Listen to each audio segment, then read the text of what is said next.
us. This is the NCBTMB Massage Therapy Foundation Research Case Reports, Part 5 webinar series. Thank you for joining us. With me, Portia is actually our lead today, but she is having some minor technicality. But with us, we also have Doug Nelson and Ruth Werner. Doug, why don't you tell us a little bit about yourself? Hello, everyone. Yeah, my name is Doug Nelson. I am the current president of the Massage Therapy Foundation, and I've been practicing, let's see, April 10th was 43 years in the field of massage therapy this year. So it's a pleasure to be with you. And there's something special happening this year with, I won't go into that because I think that's on the next slide. Ruth, why don't you tell us a little bit about yourself? I will. Thank you, Donna. Hi, everybody. It's great to be with you today. I'm Ruth Werner. I am a past president of the Massage Therapy Foundation. And I love talking about case reports. So I'm very delighted to have this opportunity to play today. I'm so excited to have you both on this webinar series. Just a bunch of great people. Thank you. Okay, a brief intro into NCBTMB. We are a nonprofit organization. Our mission is to define and advance the highest standards in the massage therapy profession, massage therapy and bodywork profession. And we do this through our board certification in Therapeutic Massage and Bodywork, which is the highest voluntary credential in the profession. We have also specialty certificates in different areas, and we have our approved providers in continuing education who teach across the country, and our assigned school code program. For more information about any of NCB's programs, please visit www.ncbtmb.org. So Doug, why don't you give us a brief intro into the Massage Therapy Foundation? Absolutely. So we, as well, are a nonprofit organization in the field of massage therapy. And we do so, our mission is about advancing the knowledge and practice of massage therapy with three pillars: supporting scientific research, education, and community service. And some of the many opportunities that we have for service are funding research projects. So to date, in our 30-year history, we have funded about $1.4 million in scientific research in the field. And it's really important to generate that research, but it's also important that people understand that research when it comes out, how to read it, how to understand its meaning and application. And so we do that through our many educational outreach programs, helping both people in the field to understand research, but also disseminating that research out to both the general public and also to our peer healthcare professions, so they have access to that research as well. And we also sponsor every 3 years an international research conference in massage therapy. And we have multiple educational programs focused on that research literacy aspect. And from the very origins of the Massage Therapy Foundation, there was always a commitment to a philanthropic arm of the foundation. And that is about bringing the power and promise of massage therapy to populations who really, really need it, but they would never normally have access to that. And so our community service grants are just something heartwarming and wonderful to see how they affect the communities in which the therapists reside. You know, and I would say that it highlights that we are a giving and caring profession, and this is a wonderful way to demonstrate that. And then we have grants and contests for practitioners and students, especially the student case report contest. All that and much, much more is available at massagetherapyfoundation.org. Well, thank you for all you do. Doug, you want to tell us a little bit about the NCBTMB Massage Therapy Foundation collaboration? Yeah, you know, it's so interesting, Donna, because the more we've spent time, you know, we're all a part of this ecosystem of massage therapy, and both organizations are so deeply committed to serving the profession, albeit each in our own way that befits our mission, but there are so many ways in which our missions overlap with each other. So it's really special to do something like this, where where in that overlap, we can serve the profession in the best way possible. And today, really a spotlight of focus on case reports and their value, what they are, their value to the profession. For those of you who might be interested in not only reading, but maybe an aspiration to create one someday, we're going to kind of walk you through that process. And I know of nobody better to do that than Ruth Werner. Oh, thanks. Okay, how to earn 1 CE today. The Massage Therapy Foundation is an NCBTMB approved provider, and they are offering the opportunity to earn 1 free CE today, but we aren't telling you the details quite yet. You'll have to wait until the end of the webinar. Stay tuned. Donna, that's me. Okay, so Ruth, what is a case report? Oh, well, Donna, I'm so glad you asked. So I hope many of our listeners will be a little bit familiar with this. I share this virtually everywhere I go because case reports are really, in many ways, the entry point for the massage therapy profession into the world of scientific research. What case reports are is they are a glorified, highly structured, carefully analyzed, I have a client who story. So I am sure that every person who's listening to our webcast today has an I have a client who story. This is a story that involves one client and one practitioner, and that client has some goals, and they decide how they're going to work together to achieve those goals. And either it happens in some wonderful and exciting way, or it happens in a completely dependable way, or maybe it doesn't happen at all. And that's really curious. Any of those things are fodder for writing a case report. So it's really very simple. It's an I have a client who story. I have a client who had a big swollen sprained ankle, and she wanted to see if massage might help her get back into training faster than if she just rested it for several weeks. And so we decided to work together to try that out. And here's what happened. That's an example of the seeds of a case report. So as you're listening today, I would love for our listeners to think about your I have a client who stories and how they might translate into a case report. Let's go to the next slide, because what I want to point out is how important case reports are in the larger world of research. So this is a graphic. We call this a research pyramid. And what it does is it helps to provide a visual organization of what is called the research hierarchy. And here's what this really means. At the base of the pyramid, we have the experience of practitioners in the field. And really, you can use this for massage, you can use it for medicine or physical therapy or education or any other kind of profession. You could create a similar kind of pyramid.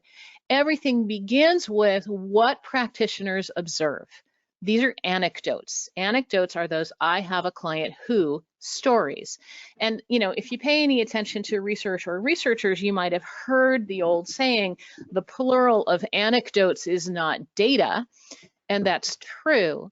But you have to have anecdotes, you have to have observations, you have to have this kind of weird, unusual thing happened to me. I wonder what that was about, to stimulate higher levels of research. So when practitioners, massage therapists, physical therapists, OTs, RNs, MDs, when a practitioner takes that anecdote and turns it into a case report, which we're going to talk about today, or into a case series, which is basically a collection of case reports, that becomes something that is more reliable in terms of providing information that other readers might be able to depend on. And it's often case reports or case series that stimulate interest in professional researchers, not necessarily practitioners, but professional researchers who are curious about how massage or other interventions might affect certain kinds of problems or challenges. And this might lead to small scale studies, pilot studies, feasibility studies, this group of types of study that we call preliminary research. These are sort of proof of concept types of studies. And if that demonstrates an interesting effect that might justify making a larger investment because research is expensive, then we get to the level of clinical trials. And in clinical trials, we might have all kinds of different types of research. Typically, what we see in clinical trials is some element of randomization. So you'll have groups of people receiving an intervention or not receiving an intervention or receiving a placebo or an alternative, but they must be randomized into those groups. So RCTs stand for randomized clinical trial. CER stands for comparative effectiveness research. So in a CER trial, you might have, let's compare massage to yoga to medication for chronic back pain. So we're going to compare interventions, for instance. But all of those clinical trials have an element of randomization in them. That's a really important feature. And then at the very peak of our pyramid, we have systematic reviews and meta-analyses. And what happens in systematic reviews is people, rather than conducting experiments, people will take the results of other experiments. They might, for instance, gather all of the clinical trials they can find on, say, massage and carpal tunnel syndrome, or massage and athletic performance, or massage and whatever, fill in the blank, and look for ways that that research can be accurately compared. So we're comparing apples to apples and oranges to oranges and not the reverse of that. And then come up with some ideas about larger scale or more applicable results that we can gather from that. And if that's done in a narrative form, we call that a systematic review.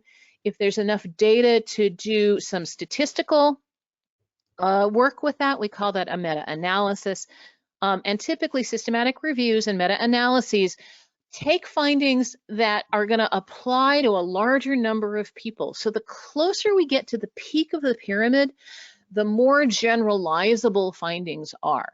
As we come back down to the bottom of the pyramid, you know, if you have a case report, which is, again, one client, one therapist, and they have some goals, the only conclusions you can draw about that is, this was what I found for this client.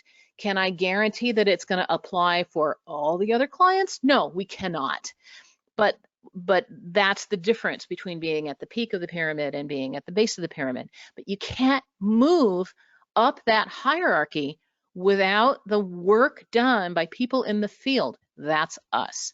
So, you know, a big part of what the foundation does, and what I have carried on, you know, even as I have continued after my time on the board of the foundation, is really promoting the idea that massage therapists have the capacity to write case reports, to get them published, to share them with our public, and to stimulate the possibility of more interest among professional researchers.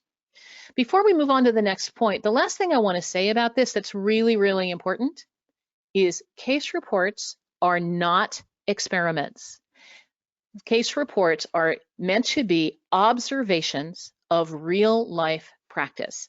So when you have a client come in, say with migraine headaches, or with a sprained ankle, or with some kind of, you know, fitness training goal, what we want to see in a case report is how you make the decisions that you make, and why and what happened when you made them. And this needs to be portrayed in a way that is a real life portrayal, a real life description of what happens in your practice. In our practice, we don't experiment with a client to say, well, okay, we're going to give you massage for 6 weeks for your migraines, and then we're going to make you go without massage for 6 weeks for your migraines, and then you come back and you tell me if you noticed any difference between those two things. That's not massage as practiced. Also, it's not ethical, because we call this human experimentation, and it's not appropriate to withhold treatment from someone because you're just curious to see what might happen if you don't let them have the treatment that they, that they're hoping to get from you. So case reports are not experiments. They are observations and descriptions of what happens in a real life one-on-one setting. When we move up into preliminary research and clinical trials, then we get into experimentation. And those levels of research are conducted under ethical review. And that's what makes them ethical and reliable. So let's go ahead and go to the next slide. And Doug or Portia, if she's managed to come on, you might have a question for me. Or Donna. Why are case reports useful? Why are case reports useful? If case reports are just descriptions of real life settings and they're not really research, why are they useful? They're useful for a bunch of reasons. And actually, we'll go backwards on this slide and we'll start on the right side and move our way to the left. Because as I have just said, one of the really important things that case reports and case series, which is basically a string of case reports, one of the things that they do is they provide the foundation for professional researchers to pick up a concept or an idea or an observation and say, gosh, I'd like to know more about that. And so they are the foundation for future research. Another really important thing that published case reports allow us to do is we can share them with other healthcare providers so that they can see what massage therapy as practiced really looks like. So for instance, a nice example of writing a case report is the hypothetical of having a client who lives with migraines. And they would like to see if your massage therapy might help them with their migraines. And you might decide, okay, we're going to look at the frequency of migraines and the intensity of the migraines and how long they last, the duration of the migraines. And you'll decide to document that, describe how you came to your decision-making process, your rationale for treatment, what those treatment sessions looked like, and what happened. And a published version of this, whether you did the work or not, if you could take someone else's published version of this to a healthcare provider and say, I have great results with migraines. Here's an example of the kind of work that I do and the kind of results that other people have gotten.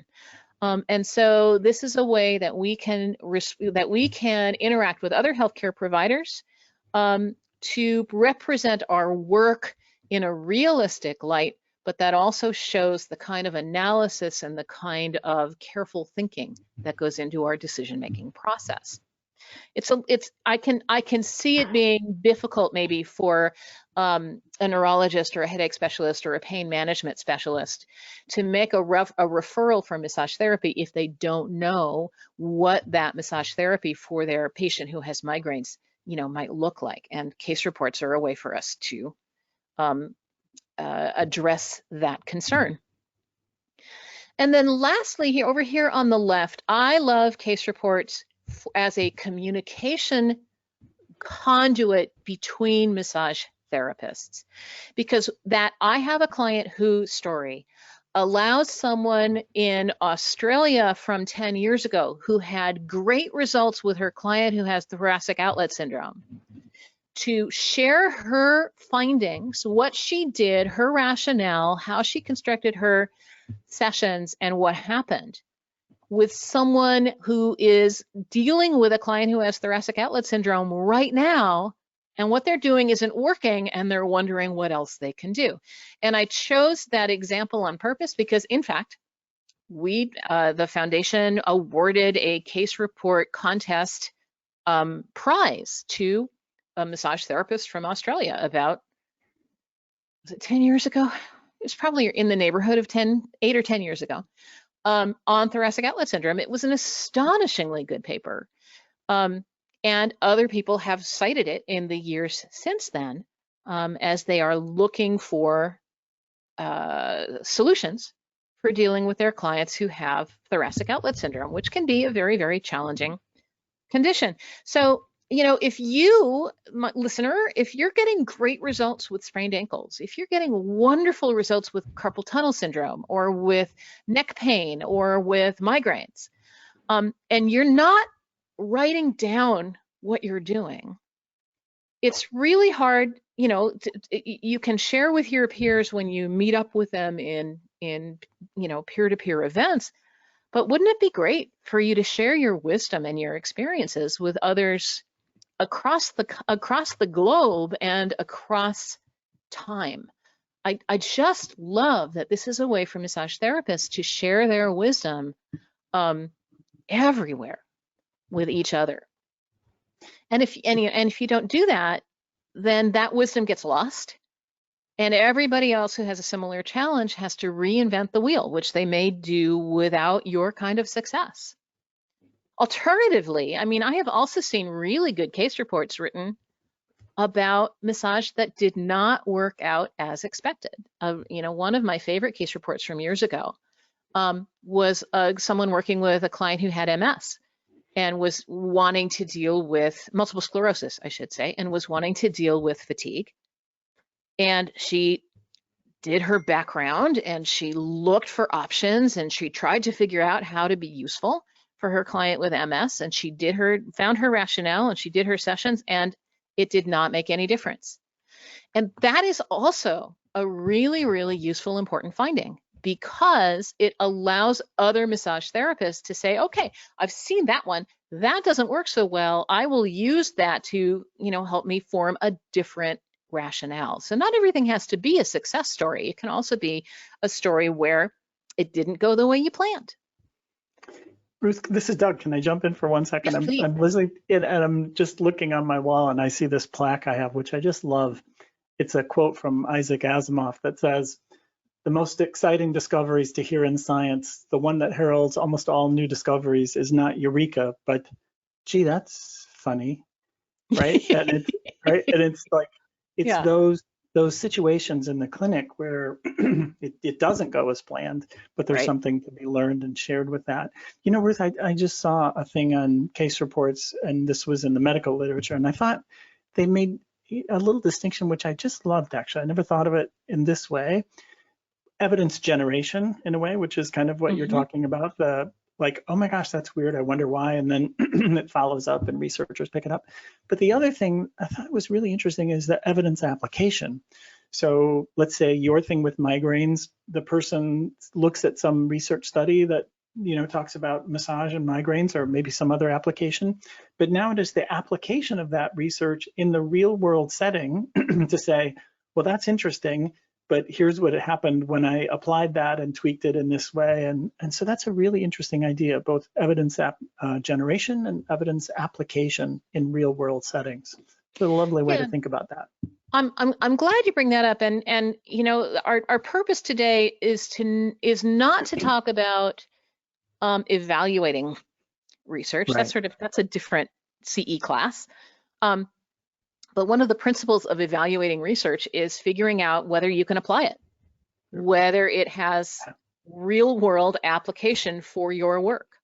And there is nothing like case reports for real world application, truly, because it is massage as practiced. This is where the rubber hits the road. This is where the lotion hits the skin for research and massage therapists. Amen. Excellent. So let's go to the next slide. And I want to talk a little bit about, actually, it's a nice tie-in with what Doug was just saying about, some of the greatest scientific discoveries have begun with, that's funny. When we make observations about our clients, like I notice that when I ask my clients to take a deep breath, that the muscle tone in their posterior cervical muscles seems to let go a little bit, right? These observations can take lots of different shapes, but that thing that makes you go, is the beginning of the scientific method. And so I love to talk about writing case reports in the same way that you learned, our listeners, that you learned about your 4th grade science fair, because truly it is the same process. We make an observation and we make a hypothesis that is a guess about why that observation might be true. And then we test that hypothesis. That is when we're doing an experiment, that's the experiment.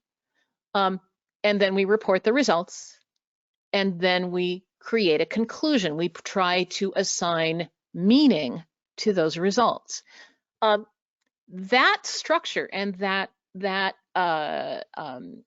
linear aspect of starting with an observation, drawing, creating a hypothesis, figuring out how you're going to test that hypothesis, reporting results, and drawing conclusions, that process is exactly the same for every kind of research on every part of that research pyramid. And it all started with, do white candles burn faster than colored candles? Because someone made an observation that made them go, I wonder if that's really true. So let's go to the next slide. And I wonder if Portia has managed to come back on with us. I think I have managed to come back on. Can you hear me? Yay! This is what happens when we do these things live, people. This doesn't happen if it's pre-recorded, but I'm so glad I can jump in. And thank you guys for taking the reins while I was missing. But can you just tell me, Ruth, if I wanted to write a case report, how would I construct that? Well, I think it's hilarious that you're asking that, Portia, because the way that I first met you was when you wrote a case report for the Massage Therapy Foundation Case Report Contest. And I'm hoping that we will get a chance to talk about that later in our podcast. But thank you for setting me up. So going back to, your 4th grade science fair and that idea of creating making an observation and creating a hypothesis and deciding how you're going to test that hypothesis. While we don't do human experimentation in a case report, we can simply say, your hypothesis might be, I think that my massage might help this client with her migraines. And that's the hypothesis that you're going to track as you go through this process. The standard anatomy of a science paper is the IMRAD construction. And it's true in case reports, and it's true in systematic reviews, and it's true in randomized clinical trials. The IMRAD construct allows us to see what that process looks like between starting with identifying the problem or the challenge and then the hypothesis. How are we going to explore that, what happened, and then figuring out what it all means. So in the next slide, we'll see what IMRAD stands for. It stands for the introduction, which is where I'll talk about what each of these mean in just a moment. The introduction, the methods, the results, and the discussion. And then in addition to the IMRAD format in a typical science paper, including case reports, we will also see the abstract and the references, and we'll talk about those in a little bit. But when we turn this IMRAD into the I have a client who story, this is what it looks like. Let's look at the next slide. There we go. So let's skip the abstract for a moment and let's start with the introduction. The introduction in a science paper, including a case report, is where the author tells their reader what they need to know. Here's what you need to know to understand about my case report about migraines, my case report about athletic performance, my case report about stuttering. Here's what here's what we know about these challenges or conditions or goals.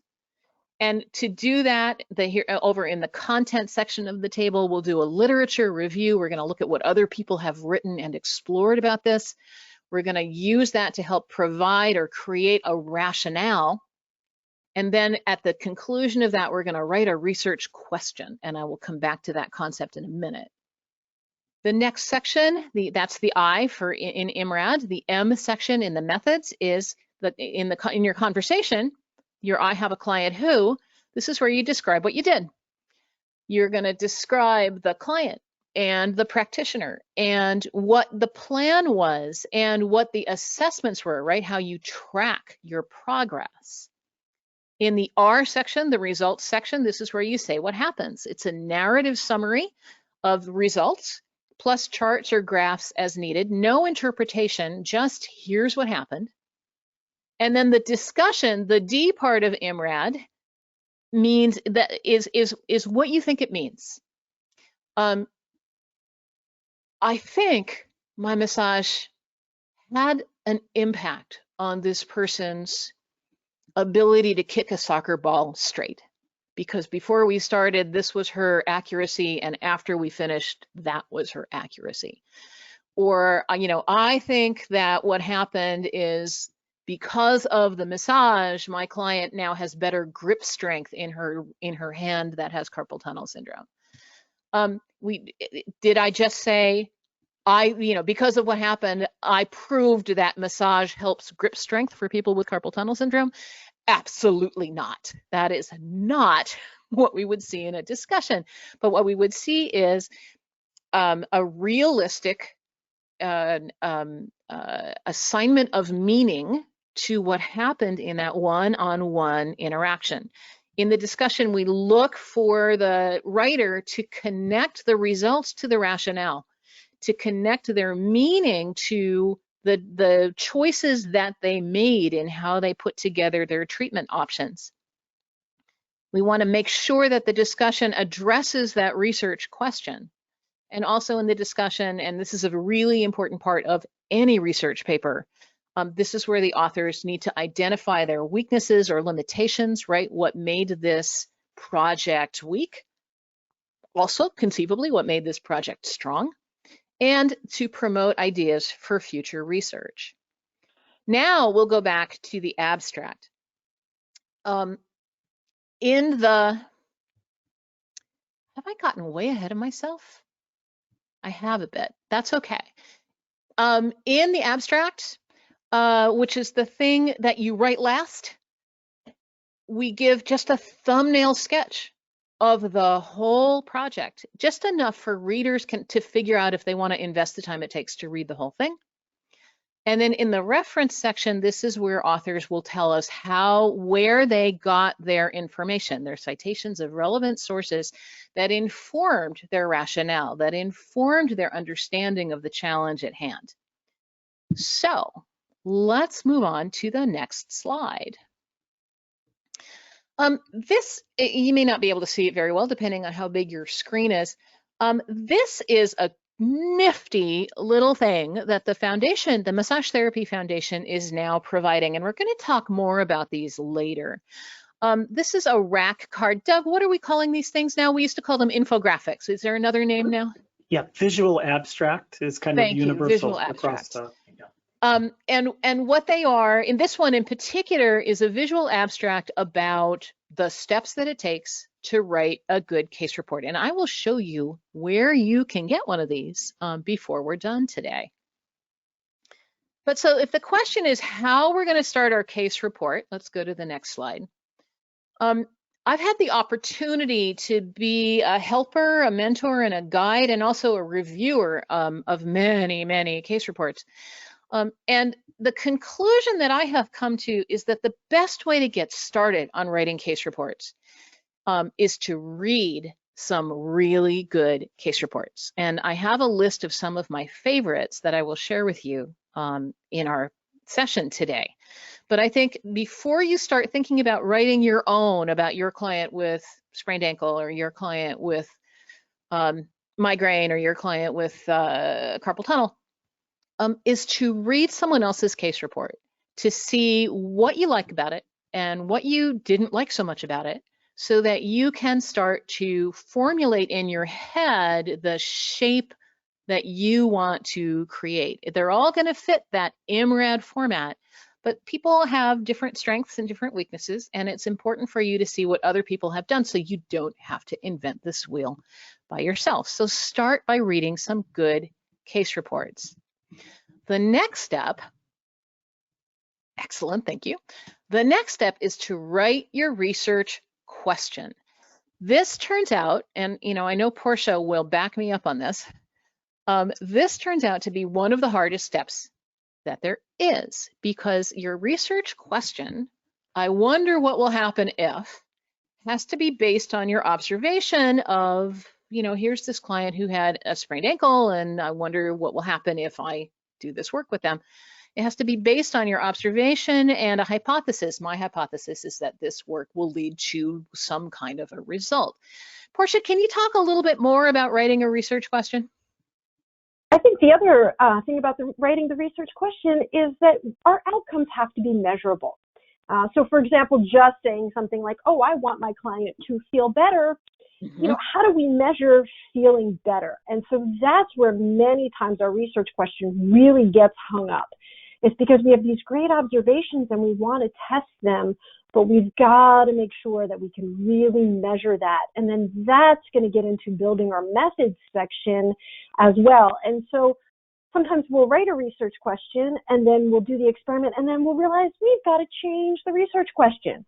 Or we start to do our methods and we realize, oh, that's not going to work. So we have to go back and reevaluate our research question. So it sounds so simple, but you're right, Ruth, it is not. Yeah, and in the live workshops, I mean, I've done many 4-hour workshops on getting started with writing your case report, and you'd think that would be plenty to go out the door with a really good start. And I have found that this is the biggest obstacle. And Portia, you bring up a very good point. I shouldn't say obstacle. It's a big challenge. It's a very satisfying challenge when you get a handle on it. And you bring up a very good point, which is that case reports by convention are quantitative. We are looking for a numerical change, and that might be on a visual analog scale for pain. It might be on what your client reports about how many hours of sleep they're getting, or how frequent their headaches are, or how long they can walk before they get tired. All of those are perfectly good quantitative measures. It is completely okay, acceptable, and encouraged for people to include in their case reports their clients' reports of their experience, like when the client says, wow, I had no idea that massage might have this kind of impact on my quality of life. That's a great thing to include. But qualitative research, where we describe people's experiences, is not what we're looking for in a case report. In a case report, and be glad, listeners, that that's true, because qualitative research is really hard to do. Quantitative research is relatively simple because we set up some measures, and there are some helps for figuring out what those measures might be. Good. So, Doug, did you want to add anything else about writing research questions? Just like in so many things and in so many ways, the kind of accuracy of your answer is completely dependent on the clarity of your question, right? In so many ways. And it's been my experience as well. Just having that really crystal clear question is the thing that sets up everything else that follows. It's just, gosh, really hard to get there. But that actually is one of the rich parts of the whole process. It makes us think deeply. Yeah, I agree. And as you listeners are reading case reports, I will tell you where to find the research question. It's usually in the last paragraph of the introduction. And you might look to that first and see how this person framed their research question, because that can give you some wonderful ideas about how to frame yours. Ruth, that's my trick as well. I always go there first because it's like that's kind of key. And then I have to say, probably it's just a weird thing, but I'd love to go to the reference section, because then I want to see where did they get their ideas, and maybe those will spark ideas for me as well. So those are like two of my favorite little points, and it's been rich, to find other things that way. I do that too. I never thought I would be the kind of person who would go to the reference section first, but I totally am. Yeah. Where did they get those ideas? Speaking of that, let's go to the next slide. So in the introduction of your case report is embedded within your introduction is your literature review. And in your lit review, you will be looking at what other people have done to address your research question. And to do this, we want to go to some high-level, peer-reviewed, well-regarded, credible resources. And so the two places I recommend people visit first if they are new to the research world is PubMed.gov and Scholar.google.com. So if our listeners have never visited PubMed, you have a big treat in front of you. PubMed.gov is the world's largest database of scientific journals dedicated to the study of life sciences. It's like the whole world is right there. You used to have to go to your public library and look up the, now I'm talking like a geezer. But I bet Doug and Portia will remember those days where you had to go look stuff up in those great big red books. And I have no idea what you're talking about. No idea. I will take the bait. I remember having to take those books off the shelf and go into the photocopier and have my coins ready to photocopy the pages to take them home. Yeah. Okay, Yeah, the first person who says anything about microfiche or anything, you're out of here. You're right. In any case, you guys, it's easier than it used to be. So PubMed.gov is this database of scientific papers. Scholar.google.com casts a broader net. It basically operates like Google, except it filters out most resources that are commercial. So you get a lot of scholarly things. You get you'll be referred back to PubMed. You'll get a lot of .edu things. You might find scholarly theses and textbooks and other things there in scholar.google.com. And you use this lit review to help you understand the challenge. Here's what, if your challenge is a client who has migraines, here's what we understand about migraines. And here's what other people have done to help their clients or their patients who live with migraines. And then we need to use that information to inform our own choices. How will this inform my choices? How am I going to use what I learned in this lit review to help develop my treatment rationale? And as it says here, your literature review, which is your introduction, concludes with your research question. Now, before we move on, I want to make clear here on this third bullet, what have others done with a similar challenge? That word others can go way outside the massage therapy field. So one of my favorite ways to elucidate this is I had a person once come to me and say, I have a client who lives with a stutter and they would like me to work with them to see if I can improve their stuttering. And so how would I do that? So, I went through this whole process. Well, you write a case report and here are all your steps. And for fun, I went to PubMed to look up my keywords were massage and stutter, and there was nothing at that time. I haven't looked at it recently. So I don't know if that's still true, but there was nothing. So this person would have virtually no information about massage in the context of stuttering. But if you went outside massage, if you went into speech language pathology, if you went into vocal training, if you went into other approaches, even physical therapy,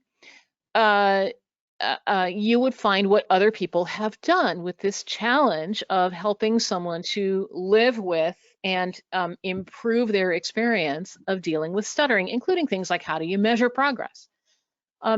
So you don't have to be limited just to massage. You can look at lots of other professions and what they have done with similar challenges to help inform your treatment strategies. So you'll conclude this with your research question, and then you will, let's go to the next slide. Think about your methods section. So disregard this table here for a moment, and what I'd like you to do is just focus on these 3 bullets. In the methods, the M of the IMRAD, in the methods section of your case report, you will describe who your client is. although it's not here, you will also describe who you are, what kind of work you do, how long you've been in practice, what your practice setting looks like. And then you will also describe your sessions. And I'll come back to that in just a moment. And you will describe your measures. Remember, we talked about how with case reports, you're going to want to have some kind of measure that is quantitative, some way to track things to do with numbers so that you can demonstrate whether or not there was a change. Now, where a lot of people get really hung up in the method section is in describing what they did, describing the sessions, because most case reports have, at least some kind of a word count limit. And if you try to narratively describe every minute of every session, your case report will be 800 pages long, and it doesn't have to be like that. So there are lots of ways to describe your sessions, and I took this screenshot out of a case report I really like, and it will be on our list of my favorites, of a woman who was working with a client who had post-concussion syndrome.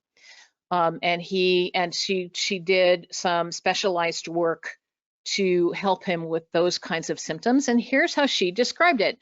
Here's the column for the position and location where she worked. Here's the technique that she did. Here's the objective that she wanted to achieve with this technique. And here's her rationale, or the goals she was hoping to achieve with this technique. And this was a way of presenting a session description that she worked on for a really long time with her editor at a journal that we'll describe in a few minutes, that was very, very successful.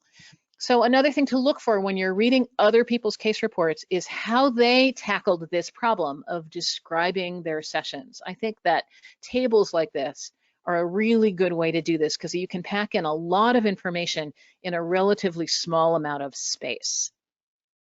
So that's our methods section. In the results section, again, go ahead, forward. In the results section, thank you. This is where we have a narrative and graphic representation of what happened. No interpretation, just these measures changed in this way. So this is a graphic taken from another of my favorite case reports, which will be in our list, looking at Bowen work, which is a type of body work for a client who had migraines. And in this graph, this client's migraine pain is represented by the light blue. And you can see a pretty stunning change in this woman's migraine pain. Now, other symptoms represented by the kind of yellowish gold did not have the same decline. But again, this kind of graph is a nice way to represent a lot of information in a small amount of space. Let's move on. And then, as we have said before, this is we conclude the case report or the any scientific article with a discussion. The discussion or the conclusion section is where you or the author will describe what it all means. What you think, what do you think was the answer to your research question? How does this fit into what we already knew about massage in this context or about treatment options for this goal? It's very nice. A lot of times case reports fill in some gaps in the data. For instance, we don't have a lot of information, not a huge amount of information about massage and migraines. So that one case report on massage and migraines turns out to be really important. It fills in an important gap. So how does this fill into what is already known? What are the weaknesses of the study, as we've mentioned before, and what follow-up questions would you like to ask, or would you like to pursue, or would you like to suggest for other researchers? These are all the things that we find in the discussion. Let's go on to the next thing. And then, as we've said, the abstract and the reference sections are the sort of the bookends to the IMRAD of your case report. I have had people come to me thinking that their abstract is something they should write first, and that's a mistake because you cannot provide a thumbnail sketch of your whole report until you know how it all plays out. And then the reference section, as Doug and I mentioned earlier, this is where we're going to see the, where a person searched for their ideas. In case reports, I like to look at reference sections when I'm a case report reviewer, because it gives me an idea of how ambitious the writer was in looking for information. Because if a case report is based on only a small handful of references, that to me tells me they didn't look very far. And so I'm going to be reading that case report with an eye to what they might have missed out on in their literature review. I do want to say that there are wonderful citation management software programs, and many of them are free, that can help you track and list your references. If that was an obstacle for you, I remember in my school days being really flummoxed by the obstacle of having to write my own bibliographies, and you kind of don't have to do that anymore because there's software that does it for you. And I tell you, Ruth, Doug, it's great with I'm in. Go ahead.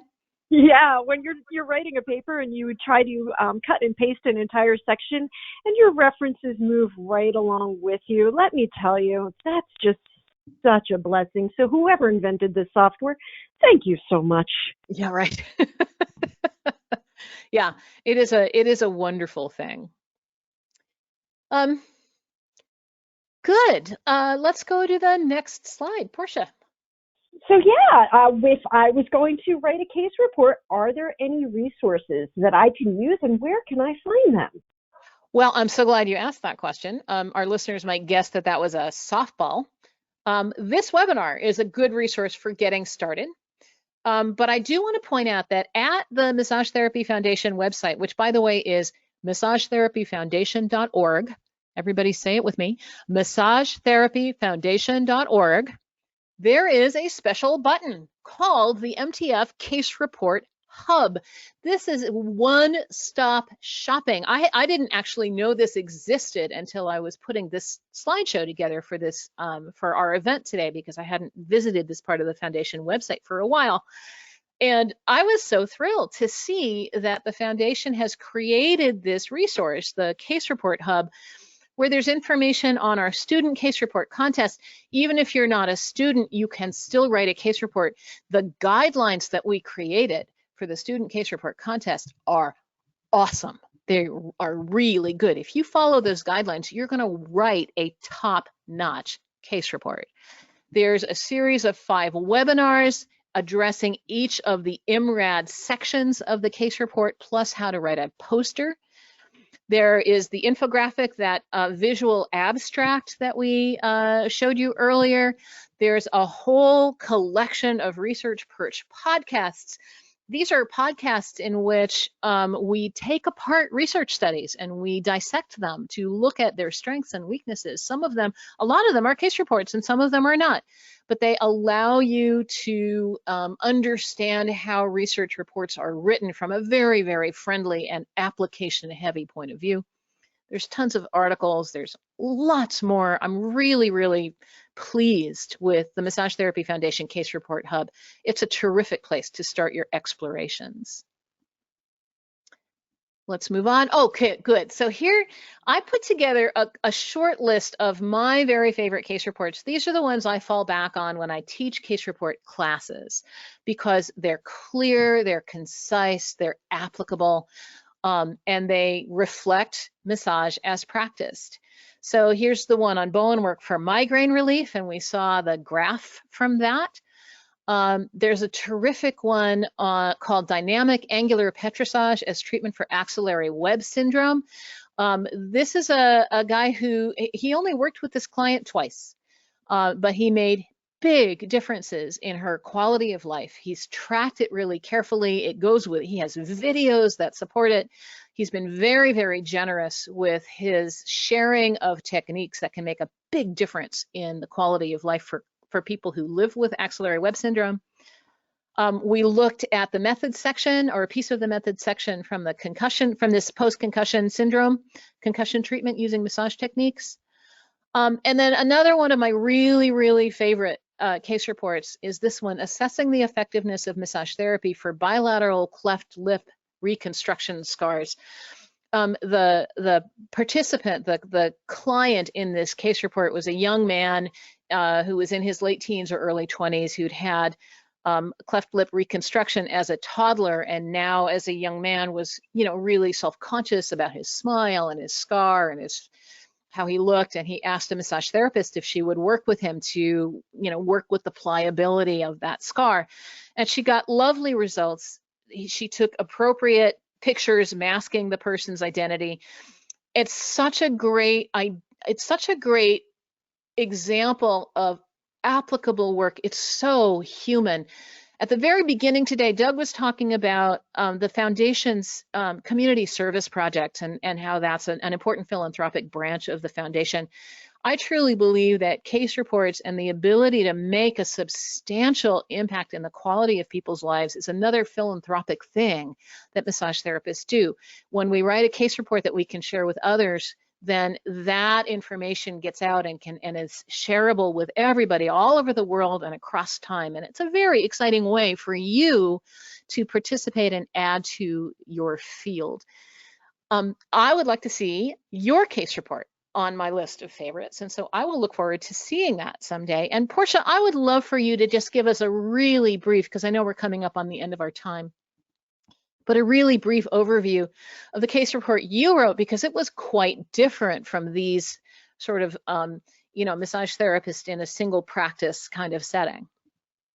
Yeah, so my case report actually didn't come from a client question. It actually came from one of my professors when I was working on my PhD. He wanted to see how massage affected the body following submaximal exercise. So we looked at the effects of massage on EPOC, excess post-exercise oxygen consumption or oxygen debt, as well as heart rate variability, which looks at the balance of the autonomic nervous system. And so we put somebody through some exercise, and then we did some massage techniques in both the prone and supine position, and we saw how the body responded. And then we also put them through the same exercise protocol, and following that, they just rested in the prone position and the supine position. And from there, we were able to assess that, yes, massage did increase their parasympathetic activity following that submaximal exercise. And what's great about that case report is that I've used what I learned from that to develop a research project that hopefully we can get off the ground sometime soon. Oh, that's thrilling. That's great, and a perfect example of how you cannot go up the pyramid without building the base first. So not everybody is going to have access to the fancy equipment that you used, but that's it's a nice, I like it as a counterpoint to these sort of low-tech ones that you can do high-tech case reports too. Doug, let's talk about the science and the art.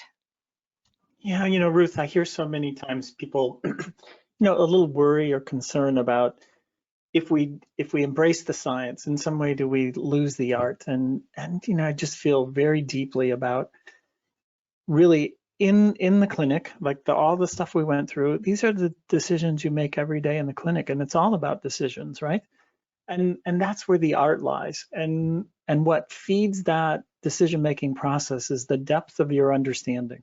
So anything that increases the depth of my understanding, by definition, then increases the art of the work. And each one feeds the other in a really lovely, lovely way. And when you look back to the beginning of science stuff in the Renaissance, no one ever saw them as different things. They were completely connected together, and we should see them in the same way.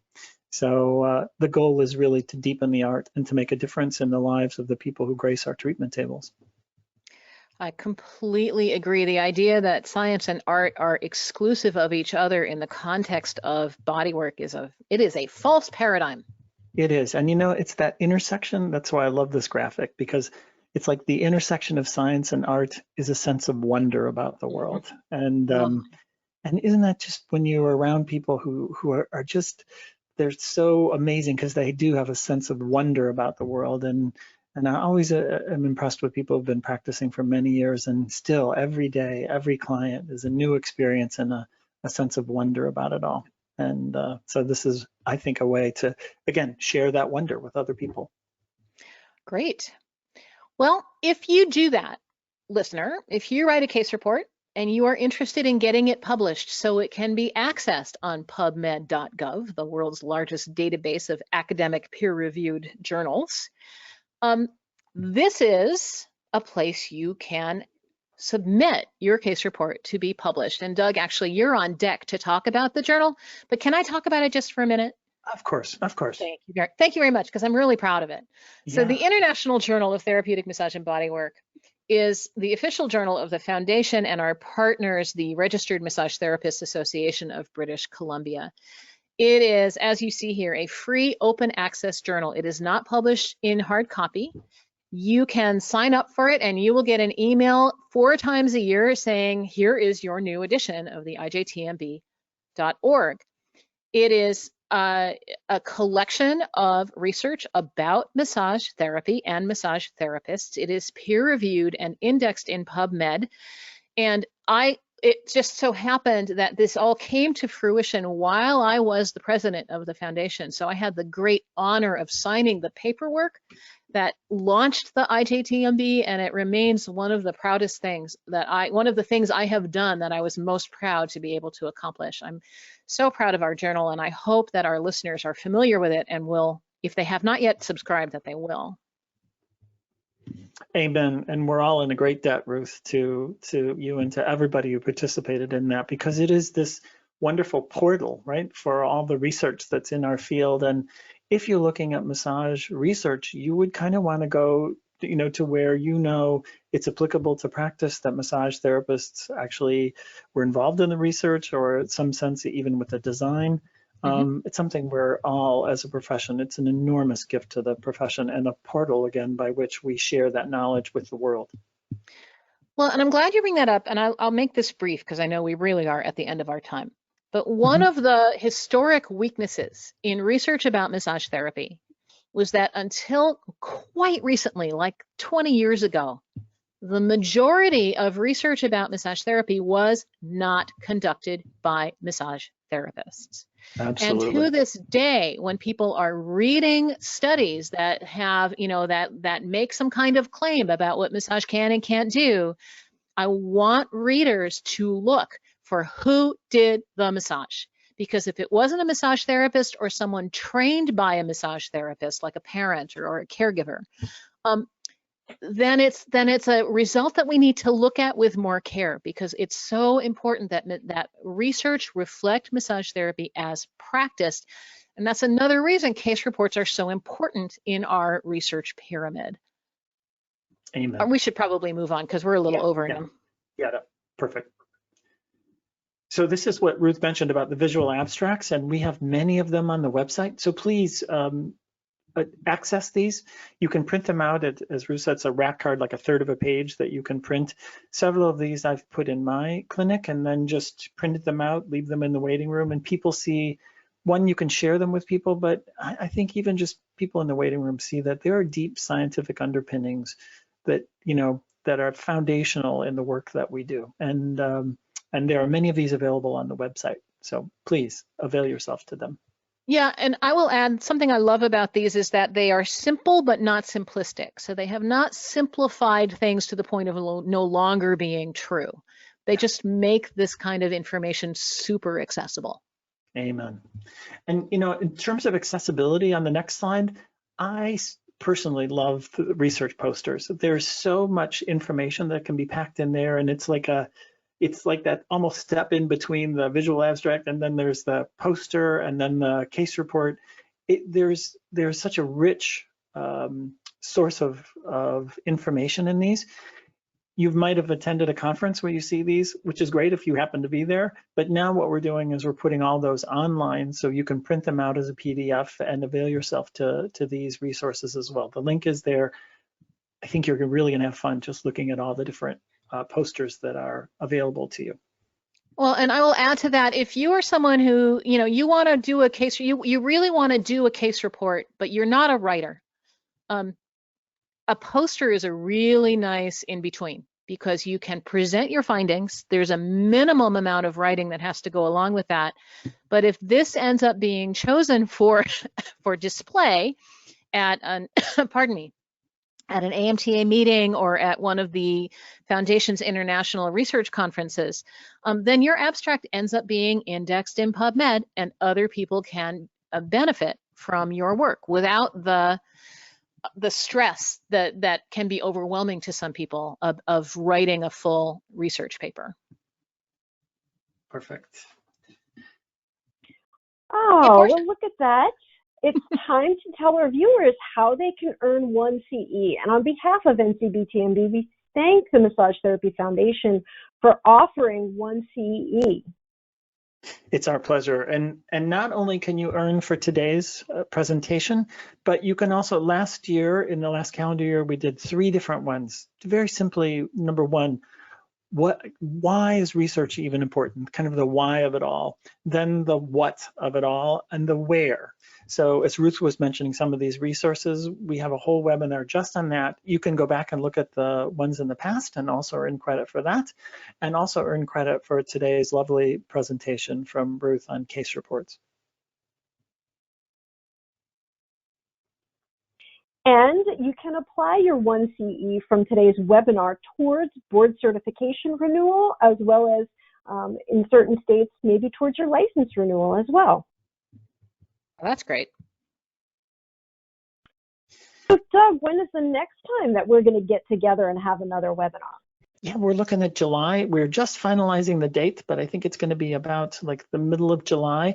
And we're thinking of focusing that one on kind of the domain of sports massage, in part inspired by, many of you may know, the Boston Marathon got shifted from April to September. So it just seems like a good time to explore the domain of sports massage. And so we'll be feeding out more information about that as we get a little bit closer. Well, I'm definitely looking forward to that one. Yeah, so that'll be July of 2020. Great. Well, thank you so much for spending some time with us today. On behalf of NCBTMB and the Massage Therapy Foundation, Ruth, we thank you so much for sharing such great information on writing case reports. Oh, my pleasure. My pleasure always. Thank you for having me.